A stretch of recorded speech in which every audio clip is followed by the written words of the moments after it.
Donc aujourd'hui on se retrouve dans une nouvelle vidéo des Lulu l'élevage, donc pour le 4e épisode des PDR. Ouais. Donc parlons des races. Donc aujourd'hui on va vous présenter les Polnareff, donc les hollandaises UP. Donc c'est une poule qui nous vient des Pays-Bas, comme le dit son nom, hollandaise, avec une huppe sur la tête. Elle vient comme toi des Pays-Bas. Ouais. Donc il y a beaucoup de coloris. Donc comme vous pouvez le voir là, mes deux noirs avec une huppe blanche. Et marron. la deuxième coloris c'est marron et blanche. C'est les deux seules hollandaises à huppe. Ça c'est les hollandaises à huppe. Après c'est facilement confondable avec les padous qui peuvent être tricolores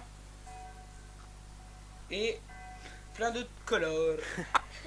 Donc c'est une poule toute petite, comme vous pouvez le voir, familiale. Poule naine, hein. Poule naine, voilà, de type ornement, donc décoration. Pour prendre ça pour faire des œufs de cuisine, parce que il en faut beaucoup vieux. Il en faut beaucoup pour faire une omelette. Hein.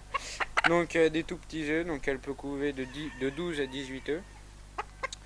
Donc en général, voilà. Très bonne mère aussi avec les poussins.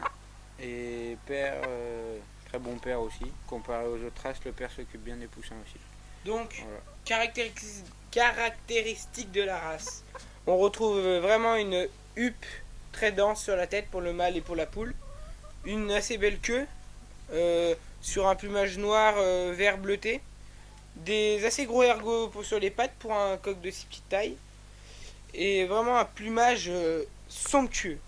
Ça fait comme, je sais pas comment vous le décrire, ça fait un peu des, comment t'appellerais ça toi? Ça fait des petits traits un peu, c'est vraiment très beau. C'est des plumes quoi. Voilà. Donc pour la poule, donc on trouve une huppe plus dense, plus ronde, plus petite. La poule, elle a aussi des reflets bleus dans le cou, comme vous pouvez le voir. Je pense qu'on voit très bien à la caméra. Non? Bon, tant pis. Donc, aussi particularité de la race, puis toutes les poules avec une huppe sur la tête, il faut élaguer, je dirais, la huppe de temps en temps. Donc moi, ça fait déjà un petit moment. Hein. Donc ça, c'était un conseil d'élevage. Hein. Ouais. Pour tous ceux qui prendraient des hollandaises à huppe, il faut faire au moins ça une fois tous les 2 mois. Donc regardez, vous faites une coupe latérale là sur les deux côtés. Pour pouvoir dégager les désépicez. Pour dégager les œufs, sinon elles peuvent même se laisser mourir. Donc, pour certaines. Quand vous allez acheter cette poule, la première chose à faire, c'est de couper ici, comme la huppe quoi.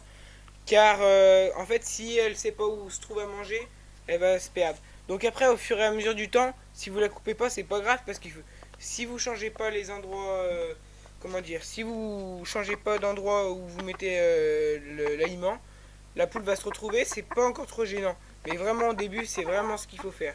C'est un conseil. Donc voilà.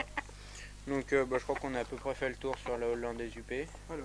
Donc pareil, élevage très simple, une cabane avec de la litière, plutôt de la paille, de l'eau, de la nourriture. Donc moi je nourris au blé, concassé ou pas. Un peu de pondeuse. Un peu de nourriture pondeuse pour les compléments alimentaires et puis c'est tout. Donc c'est une poule un peu fofolle, mais vraiment assez calme. Ouais, adorable, très familial. Bon bah, merci d'avoir regardé cette vidéo. Abonnez-vous. Partagez, aimez, commentez. Et puis à la prochaine. Allez.